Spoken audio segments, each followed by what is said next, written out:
Hello friends, स्वागत है आपका मेरे यूट्यूब चैनल में जिसका नाम है लक्ष्य अध्यापक।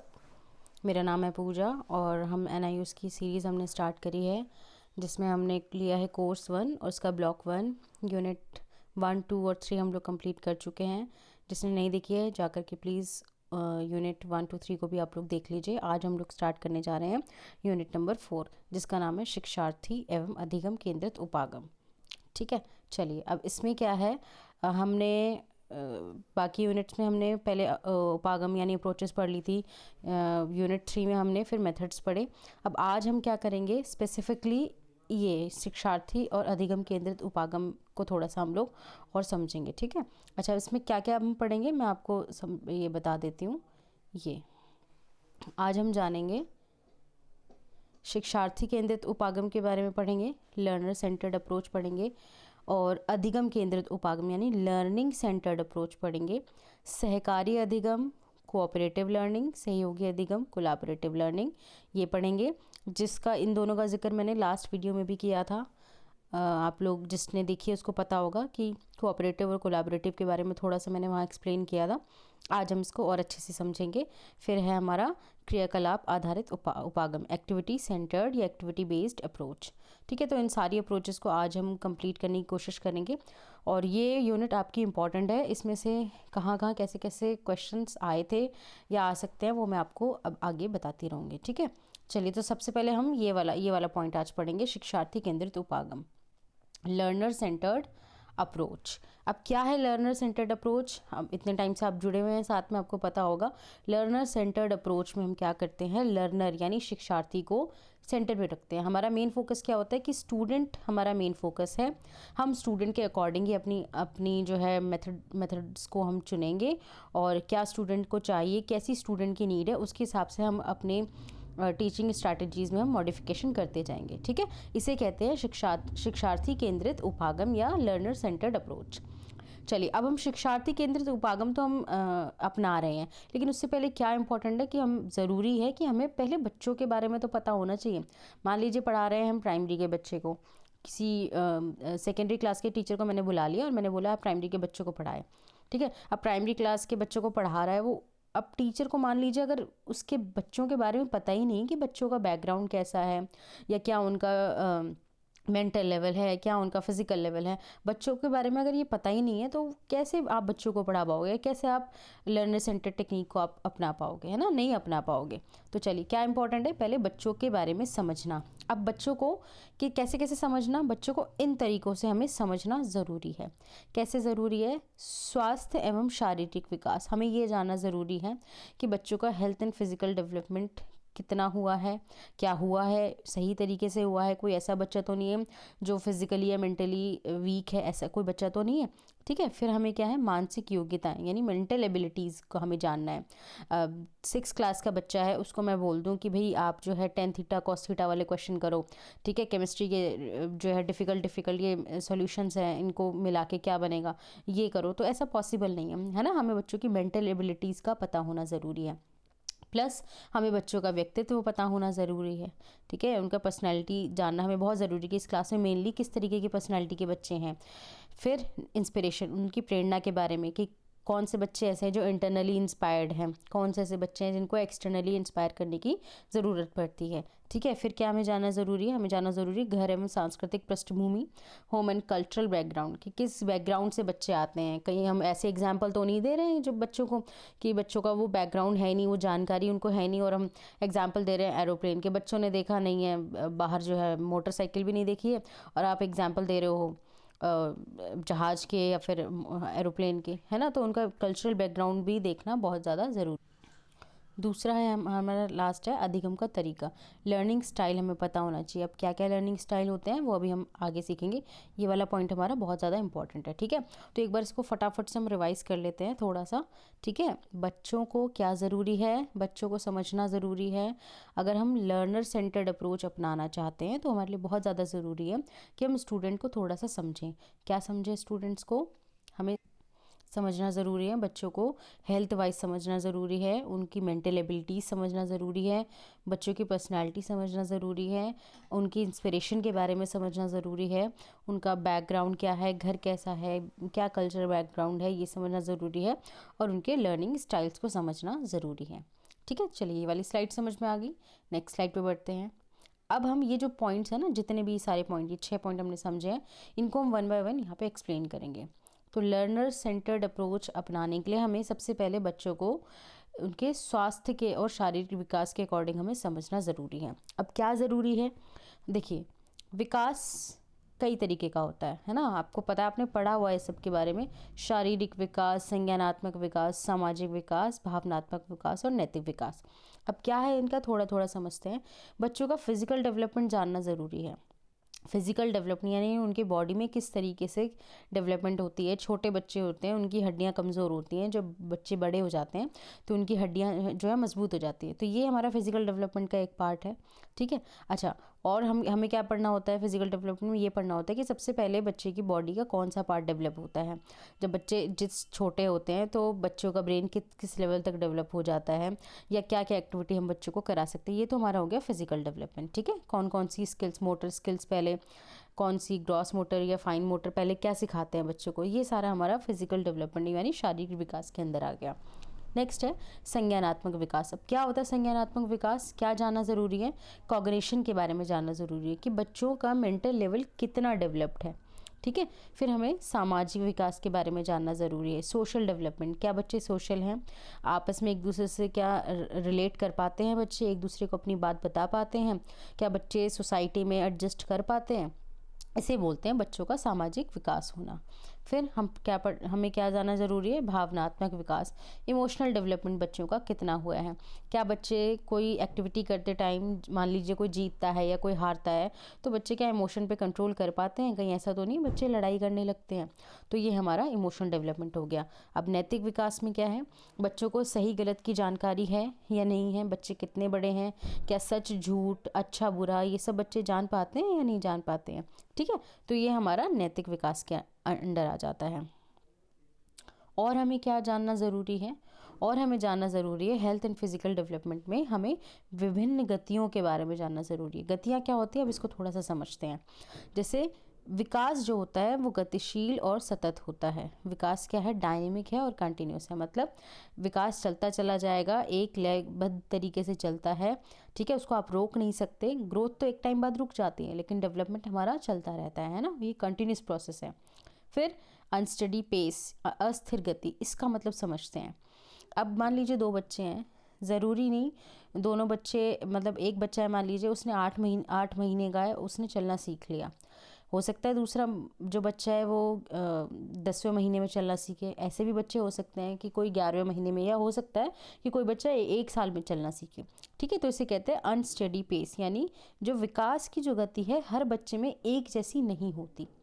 समझ रहे हैं आप, कोई बच्चा बहुत जल्दी बैठना सीख जाता है, कोई बच्चा बहुत जल्दी घुटनों के बल चलना सीख जाता है, कोई बच्चा बहुत जल्दी चलने लग जाता है, लेकिन कोई हो सकता है दूसरा बच्चा थोड़ा सा लेट वो चीज़ सीखे। तो समझ रहे हैं, एक बच्चा जिस तरीके से डेवलप कर रहा है, मान ले वो इतने समय में चीज़ सीख पा रहा है, तो हो सकता है दूसरा बच्चा इतने समय में, लंबे टाइम पीरियड में वो चीज़ सीख पाए।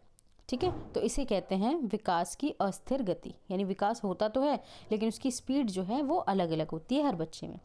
फिर है पैटर्न में समानता, यानी स्टेडी पैटर्न। अब यहाँ पे हम कह रहे हैं गति तो अस्थिर है, यानी जो हमारा पेस है वो अनस्टेडी है, लेकिन पैटर्न स्टडी है, यानी पैटर्न सेम रहता है। पैटर्न का मतलब, अब मान लीजिए ये एक बच्चा है, तो बच्चे का डेवलपमेंट कैसे होगा, पहले वो हाथ पैर मारना सीखेगा, फिर उसके बाद वो बैठना सीखेगा, ठीक है, फिर वो घुटनों के बल चलना सीखेगा, फिर वो खड़ा होना सीखेगा, और फिर वो चलना सीखेगा। ये एक डेवलपमेंट का एक पैटर्न है।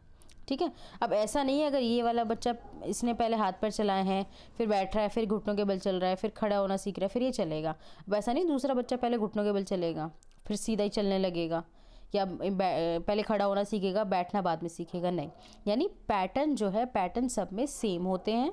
हाँ, घुटनों के बल कोई जल्दी बैठना सीख जाता है, कोई देर से बैठना सीखता है। ठीक है। तो स्पीड जो है वो डिफरेंट डिफरेंट हो सकती है, लेकिन पैटर्न सारे बच्चों में सेम होता है ना। आई होप ये वाला पॉइंट आपको समझ में आ गया होगा। अब है विभिन्न अवस्था यानी डिफरेंट स्टेजेस। क्या मतलब है इस चीज़ का? डेवलपमेंट की बहुत सारी स्टेजेस होती है अलग अलग, है ना। शैशव अवस्था होती है, फिर थोड़ा बच्चा और बड़ा हो जाता है बाल्यावस्था। तो ये सारी स्टेजेस आप लोगों ने पढ़ी होंगी, समझी होंगी, इसमें समझाने वाला और कुछ नहीं है, ठीक है। तो अभी हमने क्या सीखा कि बच्चों को क्या ज़रूरी है, अगर हमें चाइल्ड सेंटर्ड अप्रोच हम अपना रहे हैं तो बच्चों को हेल्थ और फिज़िकल डेवलपमेंट के बेस पे हमें उनको समझना ज़रूरी है, ठीक है। चलिए अब बारी आ जाती है मेंटल एबिलिटीज़ की। अब मेंटल एबिलिटीज़ क्या है, क्या मानसिक एबिलिटीज़ के बारे में हम क्या सीखें? तो हमें कुछ बुद्धिमत्ता यानी कुछ बुद्धियों के बारे में हमें, ये हार्वर्ड गार्डनर है, इन्होंने 8 टाइप की बुद्धिमत्ता के बारे में बताया था, मेंटल एबिलिटीज़ के बारे में बताया था। अच्छा, आपके NIOS में सिर्फ 7 तरीके की एबिलिटीज़ दे रखी हैं, ठीक है, लेकिन हार्वर्ड गार्डनर ने 8 तरीके की बुद्धिमत्ता के बारे में बताया था। कई कई जगह पे 9 भी दी जाती है, बट हम 8 जो स्टैंडर्ड बुक्स में लिखा है वो 8 है, तो हम 8 पढ़ेंगे। NIOS में कौन सी नहीं दी हुई, इसमें कौन सी एक्स्ट्रा, वो मैं आपको बता दूंगी। आप 8 पढ़ लें तो वो भी आपका चल जाएगा, ठीक है। सबसे पहले हार्वर्ड गार्डनर ने क्या दिया था? लिंग्विस्टिक इंटेलिजेंस यानी भाषाई बुद्धि के बारे में बात करी थी, यानी बच्चों के का शब्द भंडार कितना है, कितना उन्हें लैंग्वेज की नॉलेज है, क्या वो सेंटेंस को फ्रेम कर पाते हैं, क्या उनका स्ट्रक्चर सही बना पाते हैं, ठीक है। आपने पढ़ा होगा सेंटेंस का स्ट्रक्चर, ठीक है। एक चीज़ आपने सुनी होगी, सिंटेक्स और सिमेंटिक्स, सुना है? नहीं सुना तो थोड़ा सा इसको समझते हैं। जैसे सिंटेक्स में क्या होता है? सिंटेक्स होता है किसी भी लैंग्वेज में सेंटेंस का स्ट्रक्चर, ठीक है। एक होता है सिमेंटिक्स। सिमेंटिक्स का मतलब होता है किसी भी सेंटेंस में उसका मीनिंग, ठीक है। अब इसको समझते हैं। जैसे मान लीजिए एक बच्चा है, उसको हमने सिंटेक्स और सिमेंटिक्स के बारे में अभी उसको नॉलेज नहीं है, हमने बस इसको सिंटेक्स के तौर पे बताया कि सब्जेक्ट, वर्ब और ऑब्जेक्ट इस तरीके से होता है, ठीक है। जैसे मान लो मैं खाना खाता हूँ, ठीक है। ये हमने ये स्ट्रक्चर बता दी कि बेटा ये स्ट्रक्चर है, सब्जेक्ट आएगा, फिर उसके बाद में हमारा ये ऑब्जेक्ट आएगा, फिर वर्ब आएगा। हिंदी में ये जो सिंटेक्स होता है थोड़ा सा अलग होता है, ठीक है, और फिर हेल्पिंग वर्ब आएगी, ठीक है। बच्चे ने ऐसे बोल दिया। अब उसने ऐसे बोला कि मैं पानी खाता हूँ, तो आप बोलोगे कि भाई ये तो गलत हो गया, लेकिन बच्चे के अकॉर्डिंग तो ठीक है कि उसने सिंटेक्स तो ठीक लगाया है। पहले सब्जेक्ट है, फिर ऑब्जेक्ट है, फिर उसके बाद ये हमारा वर्ब है, फिर हेल्पिंग वर्ब है। हिंदी का सिंटेक्स तो ऐसे ही काम करते हैं, लेकिन हम क्या बोलेंगे कि सिंटेक्स के बेस पे देखा जाए तो ये सेंटेंस ठीक है, लेकिन ये सिमेंटिक्स के बेस पे, यानी सिमेंटिक्स का मतलब होता है मीनिंग के बेस पे ये सेंटेंस हमारा गलत हो जाएगा, ठीक है। तो ये सब जो मैंने आपको समझाया ये किस चीज़ के अंदर आता है? हमारा लिंग्विस्टिक इंटेलिजेंस के अंदर, ठीक है। हम बच्चों को ये चीज़ें सिखाते नहीं हैं, पर बच्चे सुन करके सीख जाते हैं लैंग्वेज को बनाना, उसको सेंटेंस को फ्रेम करना सीख जाते हैं। बच्चे, छोटे बच्चे होते हैं, वो बोल देते हैं कि मैं पानी भी खाऊंगा, ये मैं रसना भी खाऊंगा, लेकिन धीरे धीरे उनको समझ में आ जाता है कि रसना या पानी पीने की चीज़ है और जो हमारा सॉलिड फूड आइटम्स है वो खाने की चीज़ है, ठीक है। तो इसी को हम कहते हैं लिंग्विस्टिक इंटेलिजेंस यानी भाषाई बुद्धि। फिर आ जाता है हमारा लॉजिकल मैथमेटिकल इंटेलिजेंस यानी तार्किक गणितीय बुद्धि। इसके अंदर क्या आ जाता है? मैथ्स की प्रॉब्लम को सॉल्व करना, रीजनिंग की प्रॉब्लम को सॉल्व करना, ये सब किसके अंदर आ जाता है? तार्किक गणितीय बुद्धि के अंदर आ जाता है। फिर है हमारा दृष्टि स्थानिक बुद्धि, जिसको हम स्पेशल इंटेलिजेंस भी बोलते हैं। स्पेशल इंटेलिजेंस क्या होता है? यानी किसी जगह को देख के, किसी स्थान को देख करके हमें समझ में आ जाना कि भाई वो चीज़ कितना स्पेस घेर रही है। या इसका मैं एक बहुत अच्छा सा एग्जांपल दूं अगर आपको, तो आपने देखा होगा जो हमारे आर्किटेक्चर्स होते हैं और जो हमारे आर्टिस्ट होते हैं, वो बहुत अच्छे से मतलब बड़ी चीज़ को, बड़ी पिक्चर को एक छोटे से फ्रेम में ड्रॉ कर लेते हैं। या आर्किटेक्चर्स होते हैं, उनको पता होता है कि भाई इस जगह का हम इस तरीके से यूज़ कर सकते हैं, है ना। तो उन सब में क्या है, स्पेशल इंटेलिजेंस बहुत अच्छी है। या एक मैं और एक डेली लाइफ से एग्जांपल देती हूँ। अगर मैं बात करूँ, मान लो हम डोलची में दूध लेके आते हैं ना, तो मम्मी क्या करती है, फटाफट से एक बर्तन निकाल करके देती कि इसमें इसको गर्म कर लो। तो मम्मी के दिमाग में क्या है, उनको ये स्पेशल इंटेलिजेंस उसके अंदर आ गई है कि ये 1 लीटर दूध मेरे किचन के कौन से बर्तन में सबसे सटीक बैठेगा। ठीक है, जो कभी कभी किचन में जाते हैं, जो रेगुलर काम नहीं करते, वो थोड़े से कंफ्यूज हो जाएंगे कि क्या इस वाले बर्तन में ये वाला दूध, इसमें हम अगर हम पलटेंगे तो ये ठीक से आ जाएगा, बचेगा तो नहीं, या कोई बहुत ज़्यादा बड़ा तो नहीं रह जाएगा बर्तन। ठीक है, तो ये सारी जो इंटेलिजेंस है, ये किसके अंदर आती है, हमारी स्पेशल इंटेलिजेंस के अंदर आती है। फिर आ जाता है बॉडीली काइनेस्थेटिक इंटेलिजेंस, यानी शारीरिक गतिक बुद्धि। शारीरिक गतिक बुद्धि क्या होता है, अपने शरीर का कुशलतापूर्वक प्रयोग करना, यूज़ करना। अब कौन कौन लोग हैं जो शरीर का कुशलतापूर्वक प्रयोग करेंगे, जिसमें ये वाली बुद्धि ज़्यादा होगी, जाहिर सी बात है वो या तो डांसर होंगे या फिर वो एथलीट होंगे। ठीक है, चलिए अब 5वीं कौन सी है, फिर है म्यूजिकल इंटेलिजेंस, यानी संगीतीय बुद्धि। इसमें बहुत ज़्यादा देखिए याद करने का कुछ नहीं है, सिर्फ समझने का है। समझते जाएंगे तो आपको इसको एक अंडरस्टैंडिंग बढ़ती चली जाएगी। ठीक है, संगीतीय बुद्धि यानी जिसको स्वर, लय, ताल, इन सब चीज़ों की नॉलेज है, उसको हम कहेंगे कि इसके अंदर भाई संगीतीय बुद्धि ज़्यादा है। अब ये जितनी भी मैं ये आपको पढ़ा रही हूँ, ठीक है, जितनी भी इंटेलिजेंस पढ़ा रही हूँ, किसी में कोई इंटेलिजेंस कम, किसी में कोई इंटेलिजेंस ज़्यादा होती है। ठीक है, सब में ये थोड़ी थोड़ी इंटेलिजेंस मिलेगी, लेकिन कोई पार्ट किसी में ज़्यादा होता है, किसी में कम होता है।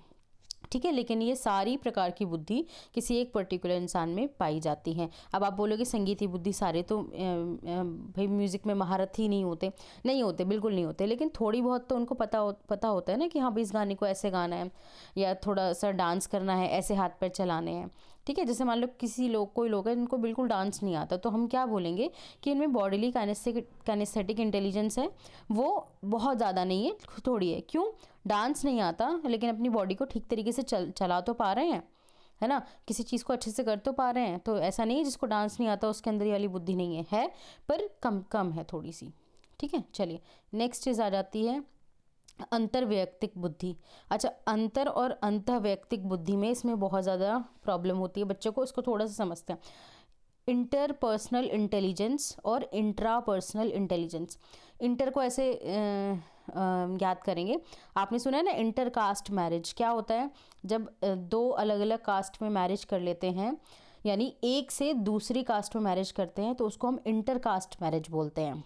ठीक है, तो वहीं से निकल के आया है अंतर्वैयक्तिक, यानी एक पर्सन का दूसरे के साथ कैसा रिलेशनशिप है, क्या आप दूसरों के बिहेवियर को, नेचर को समझ पा रहे हो, उनके साथ अच्छे से एडजस्ट कर पा रहे हो, इसे बोलते हैं इंटरपर्सनल इंटेलिजेंस। ठीक है, और अंतःवैयक्तिक बुद्धि यानी इंट्रापर्सनल इंटेलिजेंस इसके ठीक अपोजिट हो जाएगा। इंट्रा का मतलब होता है अपने ही अंदर, क्या आप अपनी एबिलिटीज़ को, अपनी भावनाओं को अच्छे से समझ रहे हो, क्या आपका अपने इमोशंस पे अच्छे से कंट्रोल है, तो उसको बोलते हैं इंट्रापर्सनल इंटेलिजेंस या अंतःवैयक्तिक बुद्धि। ठीक है, तो ये 7 तरीके की इंटेलिजेंस NIOS में दे रखी है। 8वीं एक और हमें पढ़नी है, प्रकृतिवादी बुद्धि। प्रकृतिवादी बुद्धि का मतलब है नेचुरलिस्टिक इंटेलिजेंस। इसमें क्या है, हम प्रकृति के पैटर्न और उनकी जो प्रणाली है, नेचर को हम बहुत अच्छे से समझ पाते हैं। ठीक है, समझ में आ गया होगा ये आपको। अब हमने देखिए क्या क्या चीज़ें पढ़ ली, यहाँ से समझते हैं। हमने ये पढ़ लिया, हेल्थ एंड फिजिकल डेवलपमेंट पढ़ लिया, मेंटल एबिलिटीज़ पढ़ ली। अब अगर हमें शिक्षार्थी केंद्रित उपागम हमें अपनाना है, इस अप्रोच को अपनाना है, तो हमें बच्चे की पर्सनालिटी और इंस्पिरेशन को भी समझना होगा। अब इसको समझते हैं, पर्सनालिटी और इंस्पिरेशन क्या है। बहुत ईजी सा टॉपिक है, चलिए इसको देखते हैं। हमें बच्चे की पर्सनैलिटी देखनी पड़ेगी, कैसी पर्सनैलिटी, क्या बच्चा सोशल है, क्या इंट्रोवर्ट है, एक्सट्रोवर्ट है, टॉकेटिव है, ठीक है, या बिल्कुल नहीं बोलता है। ये सारी चीज़ें हमें ध्यान में रखनी बहुत ज़रूरी हैं, तभी तो हम जा कर के चाइल्ड सेंटर्ड अप्रोच को अपना पाएंगे। मान लीजिए कोई बच्चा एक्सट्रोवर्ट है, बहुत मतलब एक्स्ट्राऑर्डिनरी तरीके से बात करता है और सबके साथ मतलब मिक्सअप हो जाता है, और कोई बच्चा बहुत ज़्यादा इंट्रोवर्ट है, तो कौन सी टेक्निक किस बच्चे के साथ लगाओगे, कौन से मेथड से किस बच्चे के साथ पढ़ाओगे, वो आप तभी तो बाइफिकेट कर पाओगे।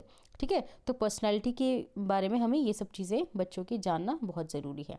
फिर है इंस्पिरेशन। अब इंस्पिरेशन में हमें क्या जानना है, चुनौतीपूर्ण कार्य हमेशा बच्चों को प्रेरित करता है। ठीक है। विद्यार्थी के ज्ञान एवं कौशल से कम अथवा ऊपर स्तर का कार्य विद्यार्थी के भीतर नीरसता बढ़ता है, इसको समझते हैं। अच्छा, आप हमेशा देखिए, जब भी आप कोई चैलेंजिंग वर्क बच्चों के सामने लेके जाएंगे ना, आप एक हमेशा क्लास में एंटर कीजिए, किसी क्वेश्चन के साथ एंटर कीजिए कि आपको पता है बच्चों आज मैंने ऐसा ऐसा देखा, तो आप में से कोई इस पज़ल को सॉल्व कर पाएगा। तो जब आप बच्चों को एक चैलेंजिंग वर्क देते हैं तो उनमें इंटरनली इंस्पिरेशन आ जाती है, इंस्पिरेशन आती है कि मैम मैं इसको सॉल्व करूँगा या मैम मैं इसको सॉल्व करूँगी, ठीक है। लेकिन कई बार मान लीजिए, अब इस पॉइंट को समझिए, जब बच्चों के सामने चैलेंजिंग वर्क लेके जाना होता है, लेकिन हमें सबसे पहले क्या देखना है, उनका ज्ञान और कौशल कितना है, यानी किस लेवल की क्लास हम पढ़ा रहे हैं। हम क्वेश्चन भी या चैलेंज भी उसी लेवल का लेके जाएं। अगर हम बिल्कुल कम लेवल का कोई चैलेंज लेके जाएंगे, ये बहुत ही ज़्यादा ऊपरी स्तर का, यानी बहुत हाई लेवल का कोई चैलेंज अगर उनके सामने लेके जाएंगे तो बच्चे बोर ही हो जाएंगे, ठीक है। मान लो मैं जो है क्लास में गई और मैं फर्स्ट क्लास में गई, मैं कंपस और जो प्रोटेक्टर होता है वो लेके चली गई। तो आपको पता है बच्चों, ये कंपस और प्रोटेक्टर कैसे यूज़ कर सकते हैं हम इसका, और क्या क्या इस्तेमाल कर सकते हैं। अरे बच्चों ने कभी कंपस नहीं देखा, कभी प्रोटेक्टर देखा ही नहीं, क्लास 1 के बच्चों ने, तो बच्चे तो एक दूसरे का मुंह देखेंगे ना, वो तो इधर उधर देखते रहेंगे, यानी वो बिल्कुल भी जो है नीरस हो जाएंगे, बिल्कुल भी उसमें इंटरेस्ट नहीं लेंगे। लेकिन हाँ, वहीं अगर आप जो है छोटे छोटे बीट्स लेकर के जाओ और आइसक्रीम स्टिक्स लेके जाओ, तो ये सब बच्चों ने देखा हुआ है, ये उनके नॉलेज और जो स्किल है, ज्ञान और कौशल के लेवल पर है। तो जब उनके लेवल की चीज़ें आप लेकर के जाओगे तो बच्चे बड़े इंटरेस्ट से, अब बच्चों आप देख रहे हो ये स्टिक्स मेरे हाथ में हैं, ये बीड्स मेरे हाथ में हैं, इससे हम कैसे और क्या क्या चीज़ बना सकते हैं। तो कई कई बच्चे आपके सामने निकल करके आएंगे, बोलेंगे कि मैम हम इसको सॉल्व करते हैं, मैम हम बताएं। तो इस तरीके से आप समझ रहे हैं, अगर उनके लेवल की चीज़ उनके सामने लेकर के जाओगे, उनके लेवल का चैलेंज होना चाहिए, ना उससे ऊपर और ना उससे नीचे, तभी जा कर के जो है बच्चे हमारे इंस्पायर्ड होते हैं, प्रेरित होते हैं। नेक्स्ट इज ये घर व सांस्कृतिक पृष्ठभूमि, होम एंड कल्चरल बैकग्राउंड। क्या मतलब है इस चीज़ का, इसको थोड़ा सा समझेंगे। एक सेकेंड, इसको मैं थोड़ा बड़ा कर लेती हूँ।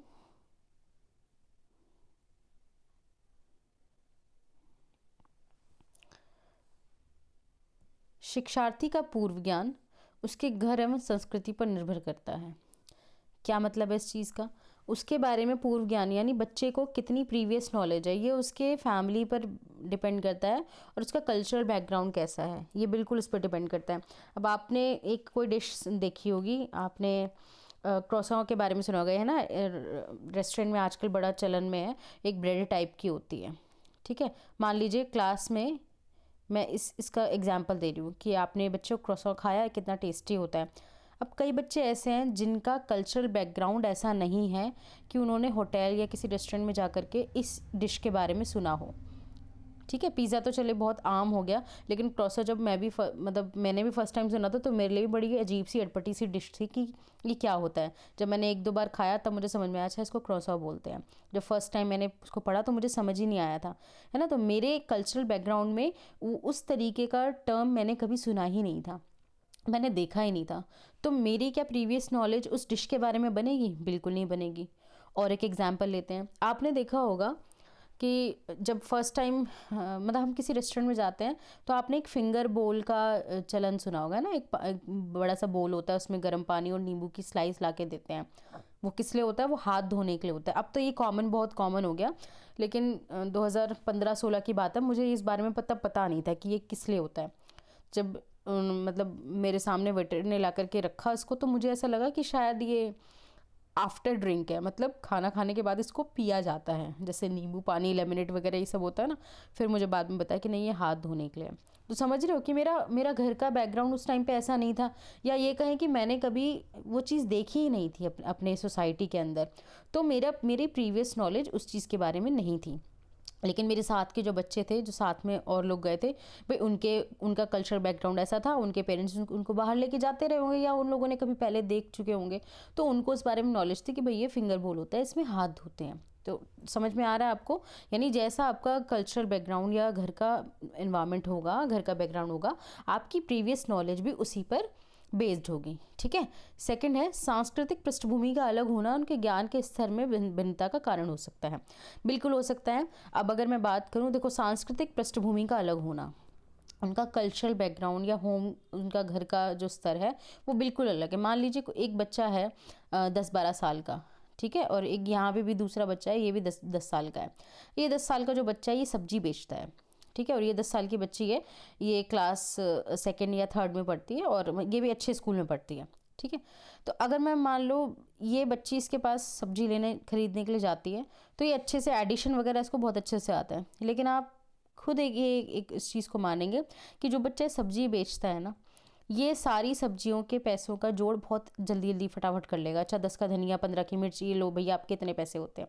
वहीं ये वाली एडिशन तो ये वाली बच्ची भी कर लेगी, ये भी जोड़ जोड़ के धीरे धीरे बता देगी। लेकिन जितना फास्ट ये वाला बच्चा करेगा जो ऑलरेडी सब्जी बेचता है, वो ये नहीं कर पाएगी। क्या डिफरेंस है, क्या वजह है इस चीज़ की? भाई इसका बैकग्राउंड क्या है, वो डेली के डेली वही काम कर रहा है, तो वो भाई एडिशन में उसने महारत हासिल कर ली। अब ये बच्ची क्या है, ये सिर्फ क्लास के मैथ्स की पीरियड में या घर पे रिवीजन करते टाइम इस चीज़ को सीखती है। इसका बैकग्राउंड ऐसा नहीं है, ये थोड़ी सब्जी बेच रही है, तो इसलिए ये एडिशन जो है बहुत इतनी फास्ट नहीं कर पा रही है। या सब्जियों के बारे में इसको कम नॉलेज होगी, इसको बहुत अच्छे से नॉलेज होगी, ठीक है। तो समझ रहे हैं आप लोग क्या मैं कहना चाह रही हूँ? तो सांस्कृतिक और घर की जो पृष्ठभूमि है वो कैसे कैसे बच्चों की नॉलेज को अफेक्ट करती है, ठीक है। चलिए, अब आता है थोड़ा सा नहीं, बहुत ज़्यादा मेन टॉपिक, जिसे हम बोलते हैं लर्निंग स्टाइल, अधिगम का तरीका। इस पे मैं आपको पहले ही बता दूं, इस पे क्वेश्चन बने हुए हैं और ये बहुत ज़्यादा इम्पॉर्टेंट है। इसको आप नोट कर लीजिए, चाहे इसको वापस से कहीं इसके नोट्स बना लीजिए, चाहे आप इसको सेव करके रख लीजिए। मतलब ये वाला टॉपिक बहुत ज़्यादा इम्पॉर्टेंट है, ठीक है। ये वाला जो टॉपिक है हमारा, ठीक है, इसको हम क्या नेक्स्ट क्लास में करते हैं? हाँ, इसको नेक्स्ट क्लास में करते हैं, क्योंकि ये एक टॉपिक बहुत ज़्यादा लंबा है, फिर आपकी वीडियो बहुत ज़्यादा लंबी हो जाएगी, ठीक है। देखिए, तो ये वाला ये ना डेविड कोल्ब का लर्निंग मॉडल, ये कई बार पूछा जाता है क्वेश्चन, और ये आया भी था, मैंने इसको पढ़ा हुआ था, तो इस पे जो क्वेश्चंस थे वो मैंने सॉल्व कर दिए थे।